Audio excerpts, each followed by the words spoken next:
बच्चों आज के इस वीडियो में फिजिक्स के पूरे किताब से वाइवा में पूछे जाने वाले कुछ इंपॉर्टेंट क्वेश्चन को मैं इस वीडियो के माध्यम से लेकर आया हुआ हूं। ठीक है, तो ध्यान देना बच्चों, आज का ये जो वीडियो होगा अन्य सभी वीडियो से ज़्यादा इंपॉर्टेंट होगा। क्यों? क्योंकि वाइवा के लिए बच्चे क्या होते हैं कि चार्ट पेपर बनाकर तो जाते हैं, लेकिन उनसे और क्या चीज़ें पूछा जाता है वो चीज़ें वो क्लियर नहीं कर पाते। ध्यान देना, जैसा कि आप जान रहे हो मीटर सेतु हमारे सिलेबस में से तो कट गया है, लेकिन जो प्रैक्टिकल अर्थात वाइवा कह सकते हो, जो प्रैक्टिकल चार्ट पेपर फाइल जो हम बनाते हैं, जो प्रैक्टिकल करते हैं लैब में, उसमें मीटर सेतु को पढ़ना है। ठीक है, तो आप जो फाइल बनाते हैं उसमें इसका प्रैक्टिकल हुआ होता है, तो इस पे क्वेश्चन पूछा जाता है।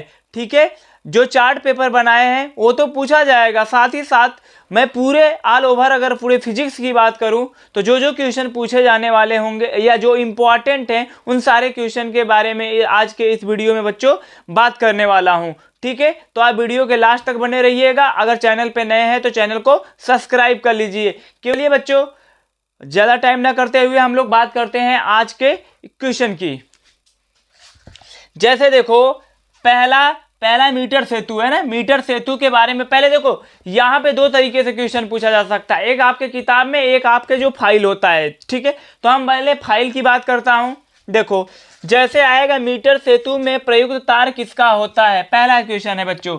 तो मीटर सेतु में जो प्रयुक्त तार होगा बच्चों वो किसका होता है, कांस्टेंटन। क्या होगा, कांस्टेंटन या मैग्नीन का होता है। तो यहाँ पे इसका आंसर हो जाएगा कांस्टेंटन। ठीक है बच्चों, या मैग्नीन, या मैग्नीन का तार होता है बच्चों।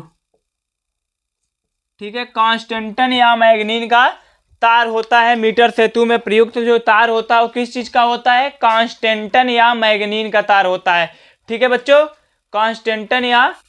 बच्चों दूसरा क्वेश्चन है जो कि बहुत ज्यादा इंपॉर्टेंट है, आपसे पूछा ही जाएगा। ध्यान देना, इसमें कांस्टेंटन या मैग्नीन का तार ही क्यों प्रयुक्त करते हैं, इसमें कांस्टेंटन या मैग्नीन का ही तार क्यों प्रयुक्त करते हैं बच्चों।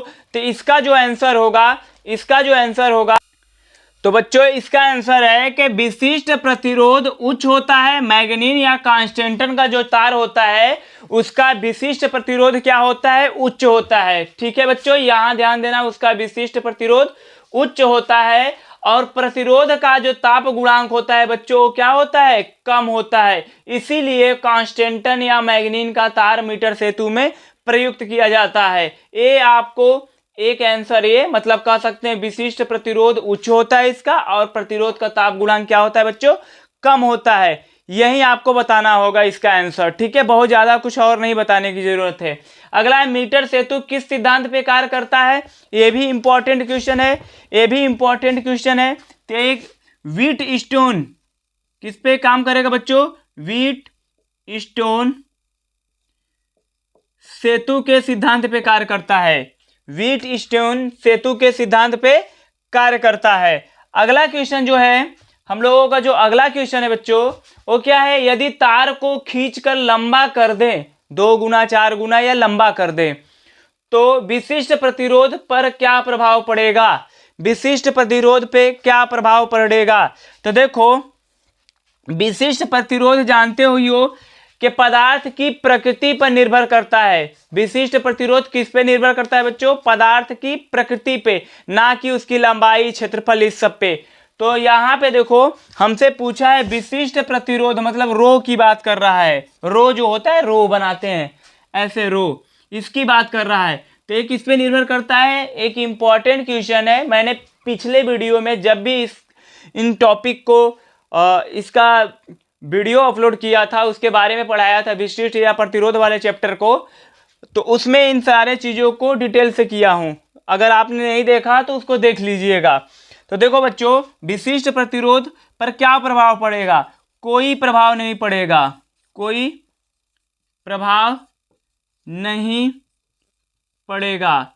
क्यों भाई, क्योंकि यह पदार्थ की प्रकृति पर निर्भर करता है। लिखेंगे क्योंकि यह पदार्थ की प्रकृति पर निर्भर करता है। ठीक है बच्चों, तो यहां ध्यान देना, यदि तार को खींचकर लंबा कर दे, छोटा कर दे, 4 गुना कर दे, कुछ भी कर दे, तो विशिष्ट प्रतिरोध पर क्या प्रभाव पड़ेगा? कोई प्रभाव नहीं पड़ेगा। क्यों नहीं पड़ेगा? अगर आपसे पूछा जाएगा कि क्यों नहीं पड़ेगा, तो क्योंकि यह पदार्थ की प्रकृति पर निर्भर करता है, उसकी लंबाई, क्षेत्रफल, इस सब पे नहीं निर्भर करता है। अगर उसकी प्रकृति चेंज होती तो विशिष्ट प्रतिरोध का मान भी क्या होता? चेंज हो जाता। तो बच्चों एक क्वेश्चन ऐसे भी पूछा जाता है कि बताओ, एक तांबे का तार है, एक चांदी का तार है, ठीक है, तो दोनों का विशिष्ट प्रतिरोध अलग अलग होंगे कि नहीं होंगे? दोनों का अलग अलग होंगे, क्योंकि पदार्थ दोनों अलग अलग हैं। अगर बात करें कि एक तांबे का तार 10 मीटर लंबा है, एक तांबे का ही तार है 50 मीटर लंबा है, दोनों का विशिष्ट प्रतिरोध का मान क्या होगा? समान होगा, क्योंकि पदार्थ दोनों का एक है। ठीक है ना बच्चों? चलो आगे देखो, मीटर सेतु की लंबाई कितनी होती है? तो बच्चों ये 100 सेंटीमीटर होती है, या इसको बोलेंगे 1 मीटर। ये वैल्यू याद रखना, जो मीटर सेतु बनता है, जो मीटर सेतु होता हो 100 सेंटीमीटर या 1 मीटर लंबाई बोल सकते हैं। 100 सेंटीमीटर बराबर 1 मीटर, तो 100 सेंटीमीटर या 1 मीटर होता है। मीटर सेतु में अज्ञात प्रतिरोध का सूत्र क्या होता है? इसे भी आपको तैयार करना होगा।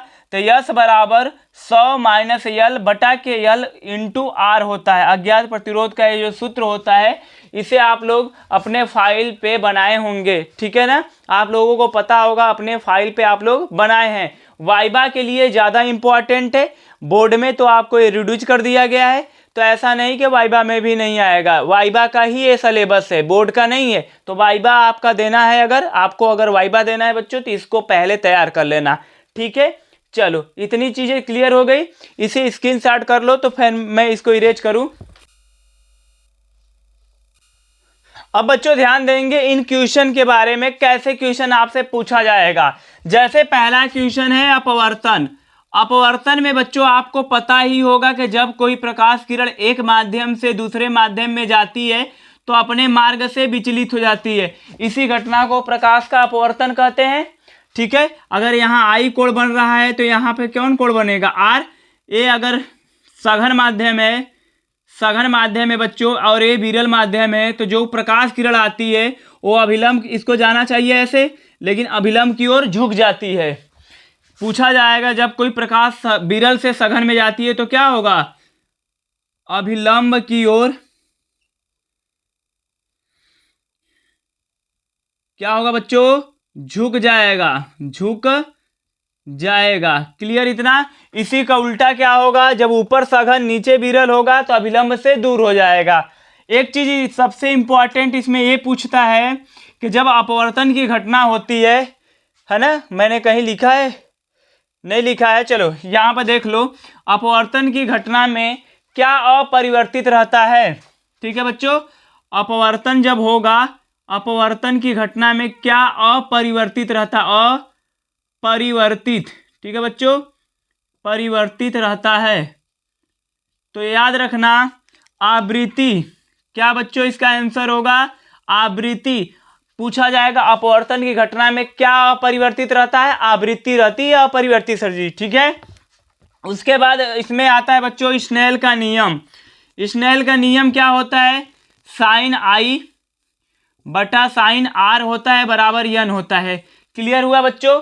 इसमें थोड़ा सा ध्यान देना, एक ही रंग का प्रकाश होता है, एक ही रंग के प्रकाश के लिए आपतन कोण त्रिज्या और अपवर्तन कोण त्रिज्या का अनुपात नियत होता है। याद रखना, उसमें कंफ्यूजन करने के लिए आपसे बोला जा सकता है कि कितने प्रकाश किरणें लेंगे? कोई एक प्रकाश लेंगे, अर्थात एक रंग का प्रकाश लेंगे, ठीक है बच्चों? तो स्नेल का नियम भी आपसे पूछा जा सकता है। दूसरा चीज पूछा जा सकता है परावर्तन क्या होता है? परावर्तन में देखो क्या होता है कि जब कोई चिकने समतल तल से कोई प्रकाश किरण आती है तो टकराकर अपने ही माध्यम में वापस लौट जाती है, इसी घटना को प्रकाश का परावर्तन कहते हैं। ये कितने प्रकार का होता है बच्चों? 2 प्रकार का होता है। एक होता है नियमित परावर्तन और एक होता है अनियमित परावर्तन। अनियमित परावर्तन, क्लियर?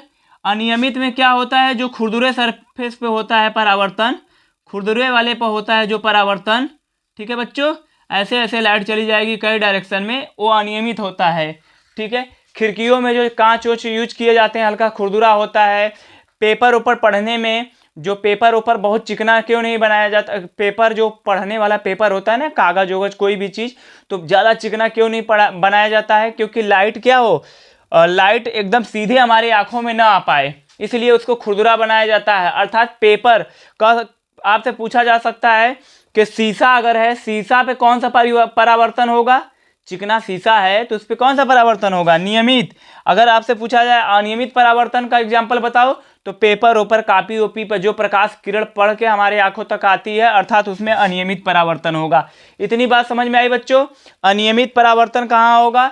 जमीन पे हो गया, दीवार पे हो गया, पेपर ऊपर कहीं भी जो परावर्तन हो रहा है अनियमित, और जो नियमित होगा वो चिकने चीजें अर्थात शीशा उषा पे जो परावर्तन होगा वो नियमित परावर्तन। इसके लिए चिकना सरफेस होना चाहिए, इसके लिए खुरदुरा सरफेस होना चाहिए। इतनी बात क्लियर? अब देखो बच्चों आगे आता है कूलाम का नियम। कूलाम का नियम आपको पता होगा, F बराबर 1/4 pi epsilon not into Q1 Q2 by R square, यही होता है कूलाम का नियम। ठीक है बच्चों। एप्सिलॉन नॉट क्या होता है? निर्वात की वैद्युतशीलता होती है। इसका मात्रक याद कर लीजिएगा आप लोग। एप्सिलॉन नॉट क्या होती है? निर्वात की वैद्युतशीलता होती है। इसका मात्रक और मान क्या होगा बच्चों? 8.85 × 10 के पावर -12 होता है। 8.85 × 10 के पावर -12 होती है ना। और एक और चीज ध्यान दीजिएगा, एक और चीज ध्यान दीजिएगा बच्चों, म्यू नॉट जो होती है निर्वात की चुंबकशीलता होती है। ये क्या होती है? चुंबकशीलता होती है। ठीक है बच्चों, म्यू नॉट जो होती है वो चुंबकशीलता होती है। ठीक है, इसे ध्यान दीजिए। म्यू नॉट और एप्सिलॉन नॉट में रिलेशन क्या होता है? तो इसका C बराबर 1/करड़ी में म्यू नॉट और एप्सिलॉन नॉट इसमें रिलेशन होता है। अगर पूछा जाएगा निर्वात की चुंबकशीलता और निर्वात की वैद्युतशीलता में क्या संबंध होता है, तो संबंध क्या होगा बच्चों? C बराबर 1/म्यू नॉट एप्सिलॉन नॉट होता है। C क्या होता है? C क्या होता है? प्रकाश का वेग होता है निर्वात में, मतलब निर्वात में प्रकाश का वेग होता है बच्चों। ठीक है, C बराबर 1/करड़ी में म्यू नॉट और एप्सिलॉन नॉट होता है। यहाँ पे कभी कभी क्वेश्चन पूछा जाता है आपसे, बीमा भी पूछा जाता है बच्चों, बीमा भी पूछा जा सकता है। जैसे मैंने कहा कि 1/करड़ी में म्यू नॉट और एप्सिलॉन नॉट का बीमा बताओ, तो बच्चों इसके बराबर क्या है? C है, और C बताओ क्या है? वेग है। तो वेग की बीमा क्या होती है? LT इनवर्स होती है। LT इनवर्स होती है, तो हम कह सकते हैं कि 1/म्यू नॉट एप्सिलॉन नॉट की जो बीमा होगी बच्चों, जो बीमा होगी LT इनवर्स होगी। इतनी बात समझ में आई आपको? इतनी बात समझ में आई कि नहीं? चलो आगे की बात करते हैं। प्रतिरोध क्या होता है? ये चीजें क्लियर है तो इसको स्क्रीनशॉट कर लो, इसको स्क्रीनशॉट कर लो। तो बच्चों एक चीज और आपको मैं बताना चाहता हूं, अगर देखो कहीं भी दिक्कत होती है तो आप हमें जरूर कमेंट करके बताइएगा, उसका निवारण किया जाएगा। ठीक है, एक चीज थोड़ा सा बच्चों ध्यान देना है, एग्जामिनर आपसे ये भी पूछ देता है कि जो ये वैद्युत बल होता है, कूलाम के नियम के अनुसार ये जो F आता है वैद्युत बल होता है, और एक गुरुत्वाकर्षण बल होता है। गुरुत्वाकर्षण बल किसके बीच लगता है? तो द्रव्यमानों के बीच लगता है, द्रव्यमानों के बीच लगता है बच्चों, द्रव्यमानों के बीच। जबकि ये क्या होता है? आवेशों के बीच लगता है। समझ में आया बच्चों? वैद्युत बल जो होता है ये वैद्युत बल होगा। कौन सा बल होगा? वैद्युत बल। ठीक है बच्चों, वैद्युत बल क्या होता है? आवेशों के मध्य लगता है, जबकि गुरुत्वाकर्षण बल द्रव्यमानों के बीच लगता है। इतनी बात समझ में आई? कि नहीं? अब ध्यान देना, आपसे क्वेश्चन पूछा जाएगा, बताओ इसकी प्रकृति क्या होगी? किसकी प्रकृति बच्चों? गुरुत्वाकर्षण बल की। वैद्युत बल की प्रकृति क्या होगी सर जी? इसे भी आपको बताना है, क्योंकि कूलाम का नियम पढ़ के जा रहे हैं तो आपको थोड़ी सी डिटेल से जानकारी होनी चाहिए। समझ में आ रहा है ना बच्चों? तो देखो इसकी प्रकृति जो होती है हमेशा आकर्षण प्रकृति होती है, मतलब जो गुरुत्वाकर्षण बल होता है वो क्या होता? आकर्षण प्रकृति का होता है। कोई दो पिंड होंगे उनके बीच हमेशा अट्रैक्शन होगा। क्लियर? जबकि वैद्युत बल क्या होता है? आकर्षण प्रकृति का तो होता ही है, प्रतिकर्षण भी होता है इसमें। ठीक है, ठीक है। अगर आपसे पूछा जाए कि कौन सा बल है जिसमें सिर्फ आकर्षण होता है, तो वैद्युत गुरुत्वाकर्षण बल होगा। कौन सा बल है जिसमें आकर्षण और प्रतिकर्षण दोनों होता है, तो वैद्युत बल होगा। ठीक है। आकर्षण कब होता है? जब एक प्लस चार्ज और एक माइनस चार्ज होते हैं तो उसमें आकर्षण होगा, और जब दोनों प्लस प्लस हो तो प्रतिकर्षण होगा। अर्थात कह सकते हैं लाइक चार्ज रहेगा तो प्रतिकर्षण, अनलाइक चार्ज रहेगा तो आकर्षण होगा। इतनी बात समझ में आई? इस पे कूलाम के नियम पे आधारित क्वेश्चन अगर पूछा जाएगा तो इतनी बात समझ में आई कि नहीं आपको? ठीक है। अब साइलेंट नाट को क्या बोलते हैं? निर्वात की वैद्युतशीलता उसका मान हमने लिख दिया है। ठीक है बच्चों, इसको कॉपी पे करके एक बार तैयार कर लेना। अगर इस पूरे का मान पूछेगा 1/4 पाई एप्सिलॉन नॉट का, तो इसका मान होता है 9 × 10 के पावर 9 होता है। कितना होता है बच्चों? 9 × 10 के पावर 9 होता है। किसका मान? 1/4 पाई एप्सिलॉन नॉट का मान। क्लियर हुआ ये भी बात? ये भी बात क्लियर हुआ तो हम आगे चलें, आगे चलें। ठीक है, ठीक है बच्चों। तो बच्चों अब अगला टॉपिक है हमारा प्रतिरोध। प्रतिरोध क्या होता है? आर बराबर क्या होता है? आर बराबर क्या होता है बच्चों? V/I होता है। V बराबर IR होता है ना। ओम के नियम से क्या होता है? ओम के नियम से V बराबर क्या होता है बच्चों? IR। तो R बराबर क्या होगा? V/I हो जाएगा। तो यहां से प्रतिरोध को बता सकते हैं कि किसी चालक पर लगाया गया विभवांतर तथा उसमें बहने वाली धारा के अनुपात को वैद्युत प्रतिरोध कहते हैं। एक चीज और इसको बता सकते हैं कि किसी चालक तार में जो धारा के मार्ग में धारा अगर बह रही है, जैसे देखो कोई जा रहा है तो तार में से कौन जाता है? तार में से कौन जाता है? धारा जाती है। तो धारा के मार्ग में जो अवरोध उत्पन्न करेगा, रुकावट करेगा, उसी को बोलते हैं प्रतिरोध। इतनी बात समझ में आई? इसका मात्रक क्या होगा बच्चों? इसका मात्रक ओम होगा या मोहो इनवर्स होता है, साइमन इनवर्स। ये सारे चीज़ें अगर आपको और साइमन, मोहो और इसके बारे में भी डिटेल से जानना है तो कक्षा 10 के नाम से मैंने एक मैराथन वीडियो फिजिक्स का डाला है, उसको आप देख सकते हैं। ठीक है। और आज अगर मैं बताऊंगा तो वीडियो बहुत लंबी हो जाएगी बच्चों, उतनी चीज़ें आपको पता होनी चाहिए। ठीक है। तो चलिए, इसका मात्रक मैं बस एक बता रहा हूँ, ओम। ठीक है। ओम क्या होता है? सॉरी बच्चों, इसका मात्रक क्या होता है? ओम। ओम कैसे इसका मात्रक पड़ा था? तो जो ओम का नियम है उसको प्रतिपादित किसने किया था? एक वैज्ञानिक थे, जॉर्ज साइमन ओम। क्या नाम था वैज्ञानिक का? जॉर्ज। क्या नाम था बच्चों? जॉर्ज साइमन ओम। इन्होंने ही, जॉर्ज साइमन ओम ने ही, देखो यहां ओम का नियम है, ओम का नियम प्रतिपादित किया था। कब किया था बच्चों? 1827 ईस्वी में। ठीक है। और इन्हीं के नाम पे जो रेजिस्टेंस होता है, प्रतिरोध होता है, प्रतिरोध का मात्रक ओम पड़ा। क्लियर हुआ बात? आगे देखो, फोकस दूरी क्या होती है? अवतल दर्पण, उत्तल दर्पण और समतल दर्पण। एक चीज ध्यान देना, एक चीज ध्यान देना, मैं और सबका तो आप याद कर लेना, तैयार कर लेना। फोकस दूरी में समतल दर्पण, समतल दर्पण की फोकस दूरी कितनी होती है? ठीक है बच्चों, समतल दर्पण की फोकस दूरी पूछा जाएगा, आप ध्यान देना। समतल दर्पण की फोकस दूरी सर जी अनंत होती है। कितनी होती है? अनंत होती है। इतनी बात समझ में आई? इतनी बात समझ में आई कि नहीं आपको? अगर जिन जिन बच्चों को समझ में आ रही है एक बार कमेंट करके मुझे जरूर बता देंगे। ठीक है बच्चों, अगर वीडियो आपको अच्छी लग रही है, अगर समझ में आ रहा है तो मुझे कमेंट करके जरूर बताइए, जिससे कि मैं अगला वीडियो, थोड़ा मुझे भी तो मोटिवेशन मिलेगा और मैं जल्द से जल्द अगला वीडियो केमिस्ट्री और बायोलॉजी का भी क्या करूंगा, आपके सामने लाने का कोशिश करूंगा। चलो बच्चों आगे देखो, आपको बताना है कि फोकस दूरी जो होती है उत्तल दर्पण की कैसी होती है, धनात्मक होती है कि ऋणात्मक। ठीक है। अगर आपको आ रहा है तो वीडियो को रोककर इसी समय आप क्या करिए, उसका कमेंट कर दीजिए कि सर धनात्मक होती है या फिर ऋणात्मक होती है। किसकी? उत्तल दर्पण की। उत्तल दर्पण की फोकस दूरी कैसी होती है? इतनी बात समझ में आई? चलो अपवर्तनांक के बारे में थोड़ा सा समझ लेना आप लोग। अपवर्तनांक के बारे में समझ लेना बच्चों।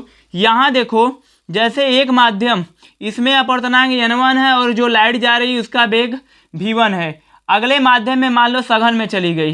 किस में चली गई? सघन में, कांच में। ठीक है, कांच में चली गई लाइट। क्लियर हुआ? इस ग्लास में चली गई और ऊपर वायु है, तो जब इसमें गई बच्चों, इसमें गई तो इसका अपर्तनांक n2 और वेग v2 हो गया। तो एक रिलेशन होता है, जब बच्चों को कन्फ्यूजन हो जाती है तो यहाँ ध्यान देना, आपको क्या करना, अगर मैं कहूँ कि n1 v1 बराबर सर जी क्या होगा, तो n2 v2 कर लेना। और यहाँ से ध्यान देना n1 बटा n2 जब करोगे, देखो इसके आगे मैं इधर कर दे रहा हूँ, इसके आगे n1 बटा के अगर n2 करोगे तो इसका मान क्या हो जाएगा, v2 बटा v1। n1 बटा n2 का मान v2 बटा v1, और n1 बटा n2 को ही लिख सकते हैं n, या इसी को लिख सकते हैं ang। मतलब बच्चों इसका समझना, एयर से लाइट किसमें गई, ग्लास में, तो इसका रिफ्लेक्टिव इंडेक्स आपको बताना है इसके सापेक्ष, मतलब कह सकते हैं वायु के सापेक्ष, वायु के सापेक्ष कांच का अपवर्तनांक बताओ, वायु के सापेक्ष कांच का अपवर्तनांक क्या होगा।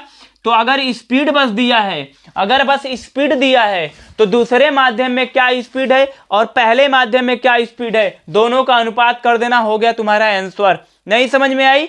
चलो बात देखो, अगर बच्चों यहाँ पे 3 मीटर प्रति सेकंड की चाल से जा रहा है लाइट, और यहाँ पे जो लाइट जा रही है मान लेते हैं 5 मीटर प्रति सेकंड की चाल से जा रही है, कितने बच्चों, यहाँ पे मैं लिख दे रहा हूँ, दूसरे माध्यम में जो स्पीड होगी इसकी, दूसरे माध्यम में पहले में 3 मीटर पर सेकंड हो गया, कितना हो गया 3 मीटर पर सेकंड, जबकि दूसरे में 5 मीटर पर सेकंड। तो मैं आपसे पूछा कि बताओ एयर के रिस्पेक्ट में ग्लास का अपवर्तनांक, मतलब आपसे ang पूछा बच्चों, तो ये क्या होगा, दूसरे माध्यम, देखो दूसरे को पहले कर दोगे मतलब 5/3 हो गया इसका आंसर, 5/3 कर देना। अगर आपसे पूछा होता कि बताओ बच्चों GNA क्या होगा, GNA मतलब ग्लास के रिस्पेक्ट में, किसके, सघन माध्यम, जैसे अगर कांच है तो कांच के सापेक्ष वायु का अपवर्तनांक पूछा है, तो लाइट मतलब समझना पहले कांच है बाद में वायु है, बाद में वायु है, तो जो बाद वाला होता है उसका अपवर्तनांक, उसकी चाल पहले लिखोगे, इसकी चाल बाद में लिखोगे। अगर और नहीं समझ में आया तो ध्यान देना, जो ang होता है अगर इसका मान निकल गया तो GNA क्या होगा, उसी का उल्टा होता है। समझ में आया? तो ang बराबर 5/3, तो GNA बराबर क्या होगा 3/5, इसका आंसर हो जाएगा। तो ये भी बात समझ में आई आपको, ये भी समझ में आई बात। कभी कभी इस पे ऐसे भी क्वेश्चन देता है, अगर यहाँ 30 अंश का कोण है, यहाँ पे मान लेते हैं 45 अंश का कोण है, ठीक है, यहाँ पे मान लेते हैं 45 अंश का कोण है बच्चों, ऊपर 45 अंश का कोण है, नीचे 30 अंश का कोण है। वीडियो क्लियर आ रहा है, वीडियो क्लियर है ना? चलो देखो बच्चों, ऊपर अगर 45 अंश का कोण है, नीचे 30 अंश का कोण है, अपवर्तनांक आपसे एग्जामिनर पूछ देगा कि बताओ ऐसे ऐसे है एग्जामिनर, अपवर्तनांक बताओ क्या होगा। तो बच्चों उस समय क्या करना, जब कोण के फॉर्म में दिया रहेगा तो n बराबर क्या करना, साइन आई बटा साइन आर लगा देना, आई का मान 45, आर का मान 30, हो जाएगा आंसर। वैल्यू आपको पता होगा साइन 30 45 का। चलो बच्चों आगे बात करते हैं, आगे की बात करते हैं, संयुग्मी फोकस किस दर्पण में संभव है। एक वेरी मोस्ट इंपॉर्टेंट है, जैसे समतल दर्पण का फोकस दूरी कितनी होती है तो अनंत होती है, उसी प्रकार बच्चों आपसे पूछा जाएगा संयुग्मी फोकस किस दर्पण में संभव है। भैया ध्यान देना, ये अवतल दर्पण में होता है, अवतल दर्पण में संभव है, उत्तल मत बोल देना, गलती से भी कभी नहीं होगा उत्तल। क्या बोलोगे बच्चों, अवतल दर्पण में संयुग्मी फोकस होती है। संयुग्मी फोकस क्या होती है, यहाँ ध्यान देना, जैसे मैंने कहीं वस्तु रखा तो उसका प्रतिबिंब, जैसे अनंत पे रखी वस्तु का प्रतिबिंब फोकस पे बनता है, किस दर्पण में, अवतल दर्पण में। और जब फोकस पे वस्तु रखोगे तो अनंत पे प्रतिबिंब बनेगा।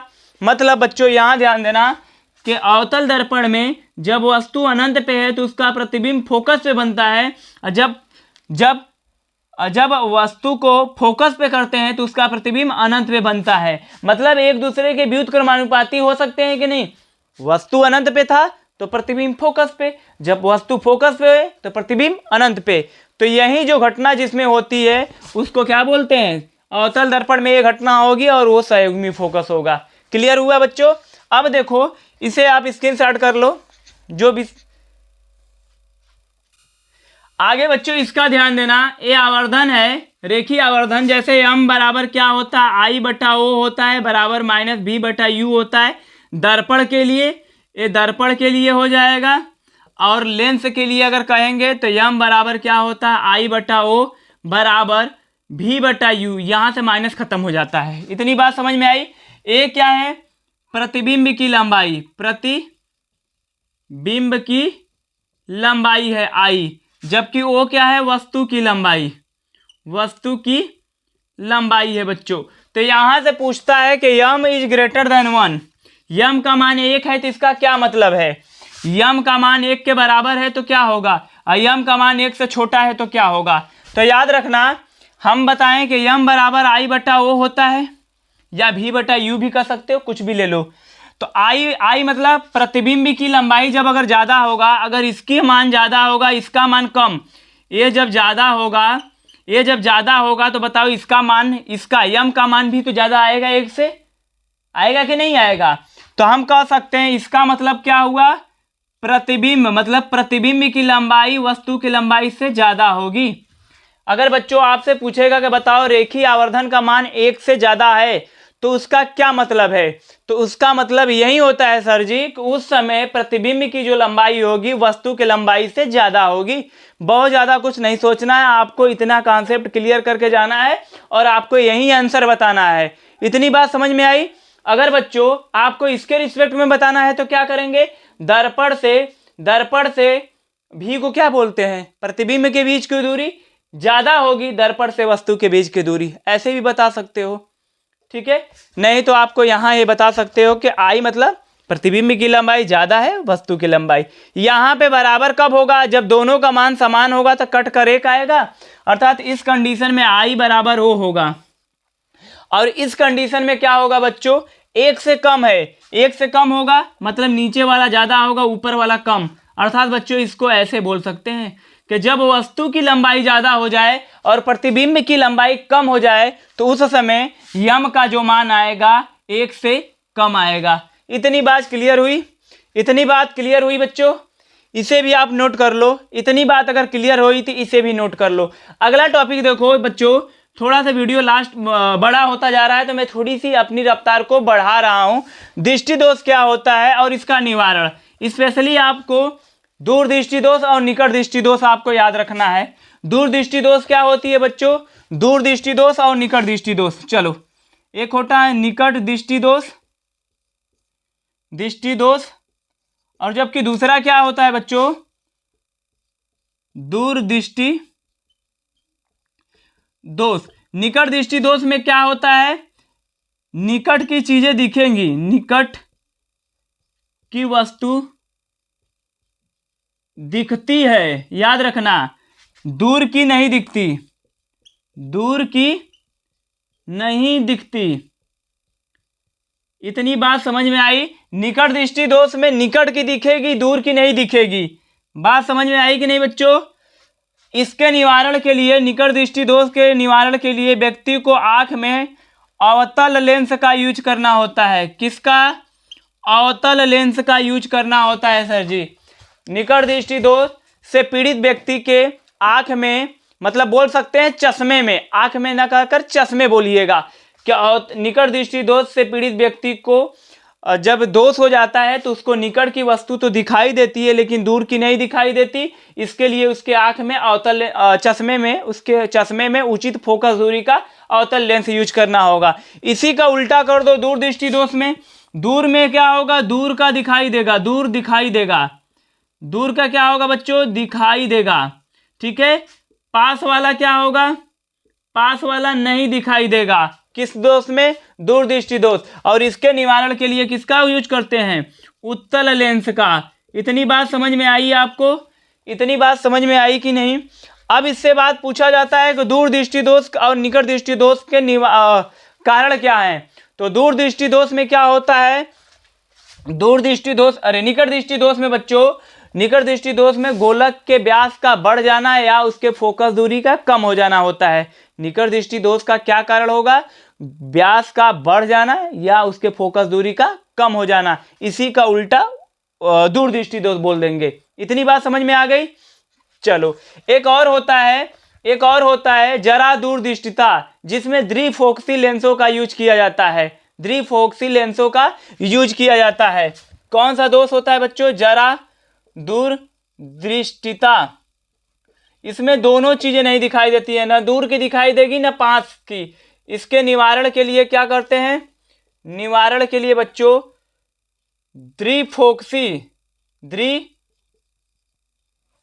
इसके निवारण के लिए हम बोल सकते हैं द्विफोकसी, थोड़ा से ऐसे हो जा रहा है, द्विफोकसी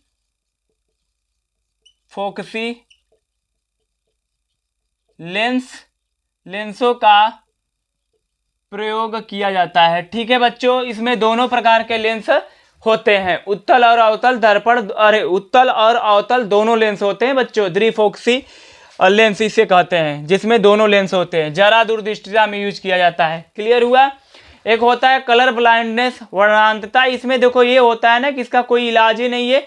इसमें क्या होता है कि व्यक्ति को सिग्नल वाले कलर जैसे लाल और हरे, ये सब सिग्नल वाले कलर को पहचान नहीं पाता और इसका कोई इलाज भी नहीं होता है। ठीक है, तो चलो आगे आप बात करते हैं बच्चों, प्रकाश वैद्युत प्रभाव क्या होती है। चलो इसे आप स्क्रीनशॉट कर लो। तो बच्चों प्रकाश वैद्युत प्रभाव क्या होता है, फोटो इलेक्ट्रिक इफेक्ट क्या होता है। जैसे मान लो किसी धातु की सतह पे जब कोई प्रकाश किरण डाली जाती है तो उसकी सतह से क्या होते हैं, उसकी सतह से क्या होने लगते हैं बच्चों, इलेक्ट्रॉन उत्सर्जित होने लगते हैं।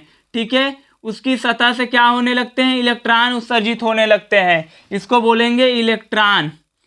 इलेक्ट्रॉन ये क्या होती है, सर्जी प्रकाश होती है।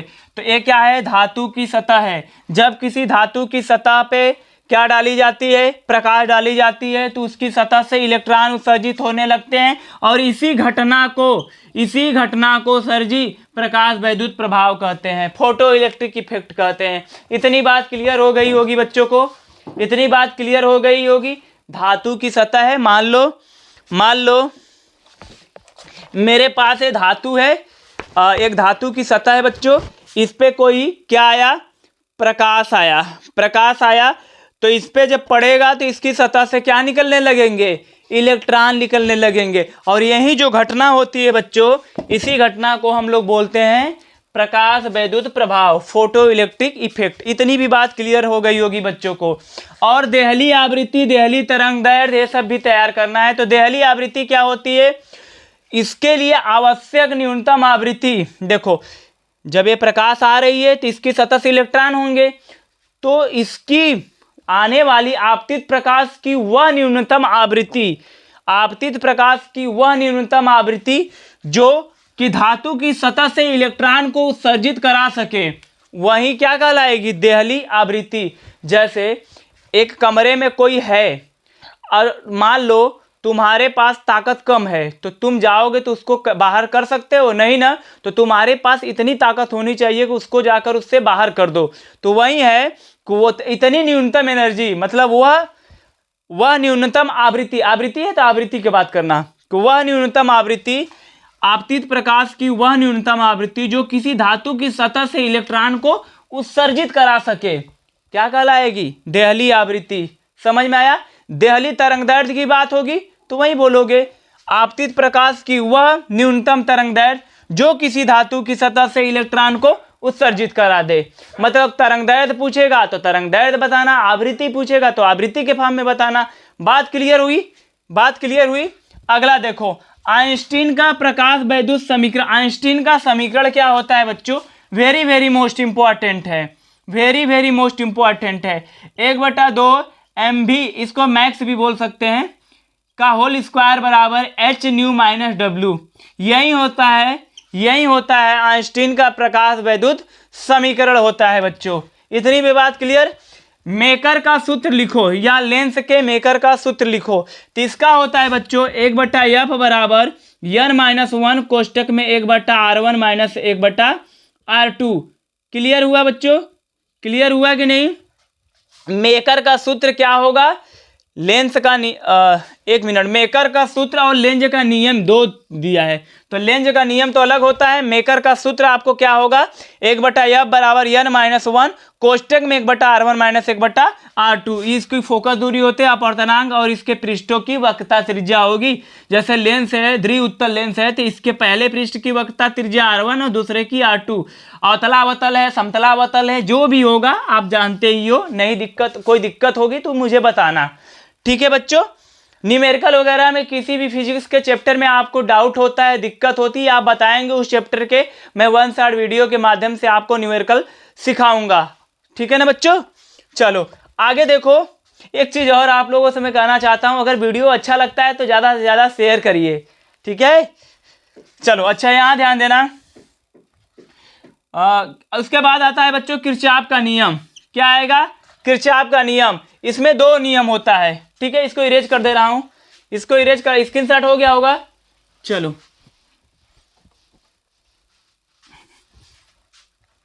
किरचॉफ के नियम में बच्चों ध्यान देना, किरचॉफ का नियम दो होता है। पहला जो होता है उसको संधि का नियम कहते हैं, एक होता है प्रथम नियम, प्रथम नियम, और दूसरा जो नियम होता है, दूसरा नियम वो होता है वोल्टता का नियम, वोल्टता का नियम। इतनी बात क्लियर हुई, इतनी बात क्लियर हुई बच्चों। अगर आपसे बोला जाए कि संधि का नियम कौन सा होता है, किरचॉफ का कौन नियम होगा, तो संधि का जो नियम होगा बच्चों, किरचॉफ का प्रथम नियम होता है। वोल्टता का नियम कौन होगा, किरचॉफ का दूसरा नियम होगा। इतनी बात क्लियर हो गई। संधि का नियम देखो, जो किरचॉफ का प्रथम नियम होता है वो किस पे आधारित होता है, किस पर आधारित होता है, किस पर आधारित होता है, या किसके संरक्षण पर आधारित होता है, किसके संरक्षण पर आधारित होता है। अगर बच्चों ये ब्लर दिख रहा है, क्लियर नहीं दिख रहा है, तो आपको मैं बोल रहा हूं कि प्रथम नियम या संधि का नियम, यहां मैं लिख दे रहा हूं संधि का नियम। इतनी बात क्लियर कि संधि का नियम किस संरक्षण पे आधारित होता है बच्चों, किस संरक्षण पर आधारित होता है। तो इसका जो आंसर होगा आवेश संरक्षण, किस पे, आवेश संरक्षण पे आधारित होगा बच्चों, ठीक है। इसे आप एकदम बढ़िया से याद कर लेना कि जो पहला नियम होगा वो किस संरक्षण पे आधारित होगा, आवेश संरक्षण पे आधारित होगा। जबकि वोल्टता का जो नियम होता है वो ऊर्जा संरक्षण पे आधारित होता है बच्चों, वो ऊर्जा संरक्षण पे आधारित होगा। ये जितने भी टॉपिक मैं बता रहा हूं बहुत ज़्यादा इंपॉर्टेंट है, इसको हल्के में आपको नहीं लेकर जाना है, अच्छे से तैयार करके जाना है, ठीक है। तो देखो दूसरा नियम वोल्टता का नियम होता है, ये ऊर्जा संरक्षण पे आधारित होता है, और प्रथम नियम क्या होती है, आवेश संरक्षण पे आधारित होता है। एक क्वेश्चन और होता है, एक क्वेश्चन और था लेंज का नियम।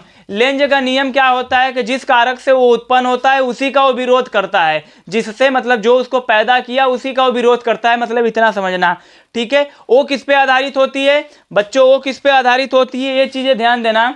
लेंज का नियम जो होता है वो भी ऊर्जा संरक्षण पे आधारित होती है, वो भी ऊर्जा संरक्षण पे आधारित होती है, याद रखना, ठीक है।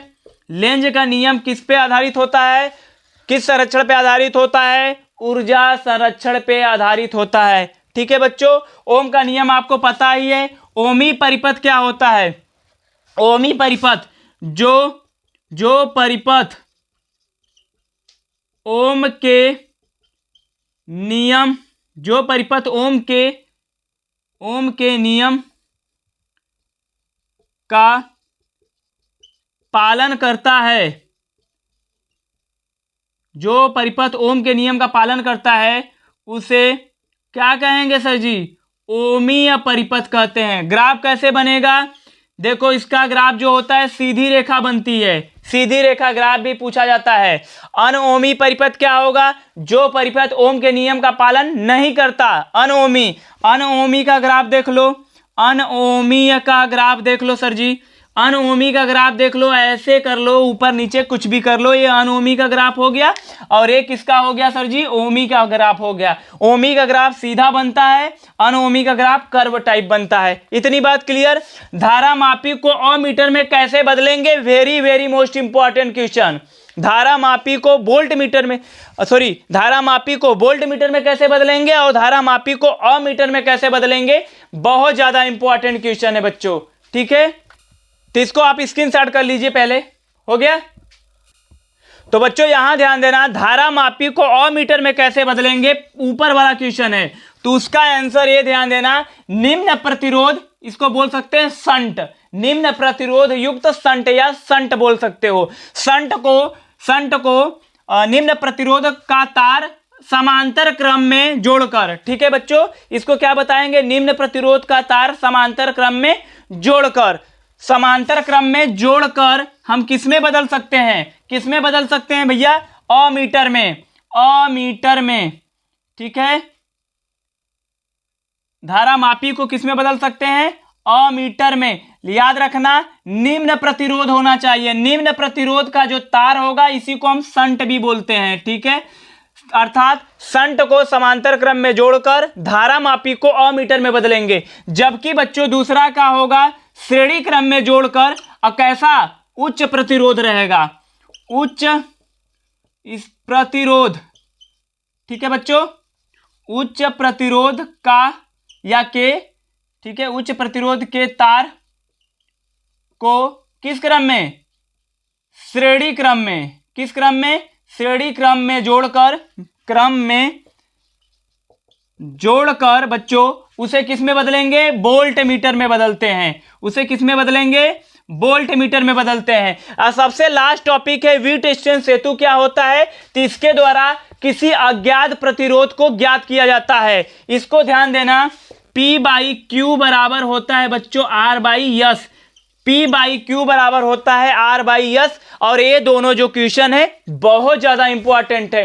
किसी भी धारा मापी को अमीटर में कैसे बदलेंगे, तो निम्न प्रतिरोध का तार समांतर क्रम में जोड़ेंगे, वोल्ट मीटर में बदलना है तो उच्च प्रतिरोध के तार को श्रेणी क्रम में जोड़ना है। वोल्ट मीटर में बच्चों श्रेणी क्रम में जोड़ना होगा, और वोल्ट मीटर में बदलने के लिए श्रेणी क्रम में जोड़ना होगा, और मीटर में बदलने के लिए समांतर क्रम में जोड़ना होगा। ते भी दूसरी चीज ये था लास्ट में व्हीटस्टोन सेतु, तो P/Q बराबर R/S होता है। ठीक है, इसके द्वारा किसी अज्ञात प्रतिरोध को ज्ञात किया जाता है। तो बच्चों इसको भी स्क्रीनशॉट कर लो, और मुझे बताएंगे आप लोग कमेंट करके कि आज का ये जो मेरा वीडियो है आप लोगों को कैसा लगा। अगर अच्छा लगा तो पहले वीडियो को लाइक कर लीजिएगा, चैनल को सब्सक्राइब नहीं किए होंगे तो चैनल को सब्सक्राइब कर लीजिएगा। अब जल्द ही आपको केमिस्ट्री और बायोलॉजी पे भी पूरी किताब से वाइवा से संबंधित इंपॉर्टेंट क्वेश्चन मिलेगा। देखो बच्चों, ये वाइवा में ही काम नहीं करेगा, ये आपके बोर्ड एग्जाम में भी काम करेगा। तो बच्चों आप लोगों को आज का ये वीडियो कैसा लगा मुझे बताएंगे जरूर। मिलते हैं अगले वीडियो में, तब तक के लिए धन्यवाद।